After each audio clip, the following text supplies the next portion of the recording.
పార్లమెంట్లో పెద్దల సభలో కూడా మాట్లాడుతున్నారంటే వాళ్ళకి ఏం పని పాట లేదా అనిపిస్తుంది. సార్ సినిమాలు చేస్తున్నావు అంటే సార్ బిజినెస్ అవుతుంది కాబట్టి డబ్బులు ఇస్తున్నారు కాబట్టి మళ్ళీ తీస్తున్నారు. సినిమా మీద సినిమా చేస్తున్నామంటే డబ్బుల మీద డబ్బులు వస్తాయని కాదు సార్, మా వాళ్ళందరికీ ఉపాధి లభిస్తుంది, వాళ్ళందరూ హాయిగా ఉంటారని చెప్పేసి. ఇదేదో పెద్ద సమస్యలాగా, ఇంతకంటే దేశాల్లో ఇంతకంటే పెద్ద సమస్య ఇంకేది లేదు, ఇది మాత్రం పెద్ద సమస్య అన్నట్లుగా మీరు పార్లమెంట్లో కూడా ఇది మాట్లాడుతున్నారంటే చాలా దురదృష్టం ఇది. ప్లీజ్ సినిమాని దూరంగా ఉంచండి. సినిమా మా కష్టాలు మేమేమో పడతాము, మీరు కనుక ఆదరిస్తే సంతోషం.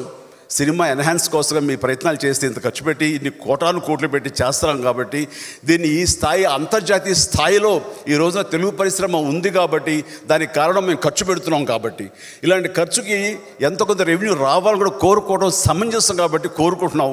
వీలైతే ప్రభుత్వాలు సహకరించండి, అంతేగాని అణగదొక్కడానికో దీని ఏదో తప్పని దేశవ్యాప్తంగా ఎత్తి చూపించడానికో పెద్దల సభ వరకు రాజ్యసభ వరకు కూడా మీరు దయచేసి చేయొద్దని సవినయంగా విరమించుకుంటాను. సో ఏమంటే రాజకీయ నాయకులు లేదంటే వాళ్ళ దాంతో పోల్చుకుంటే సినిమా ఎంత అండి చిన్నది. నేను అది చూశాను ఇది చూశాను సార్. కాబట్టి మీలాంటి వాళ్ళు పెద్ద విషయాల్లో మీరు ఇన్వాల్వ్ కావాలి, అవన్నీ వచ్చేలా చూడగలగాలి.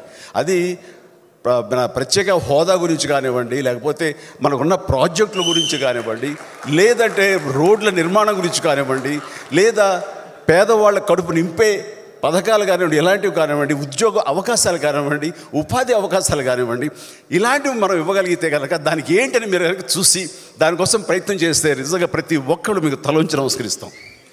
అంతేగాని పిచ్చుకు మీద బ్రహ్మాస్త్రంలాగా సినిమా ఇండస్ట్రీ మీద ఏంటి సార్. దయచేసి ఇది పెద్ద విషయంగా మీరు దేశవ్యాప్తంగా ప్రొజెక్ట్ చేయడానికి ప్రయత్నం చేయకండి please. Thank you very much. And ప్రతి ఒక్కరికి మరొకసారి నాతో సహనటినట్లు అందరికీ కూడాను ఈ సందర్భంగా పనిచేసిన సాంకేతిక నిపుణులకి విచ్చేసినటువంటి ప్రతి ఒక్కరిని నా హృదయపూర్వక ధన్యవాదాలు తెలియజేసుకుంటూ ముగిస్తాను. జై Hind. Thank you sir. Thank you.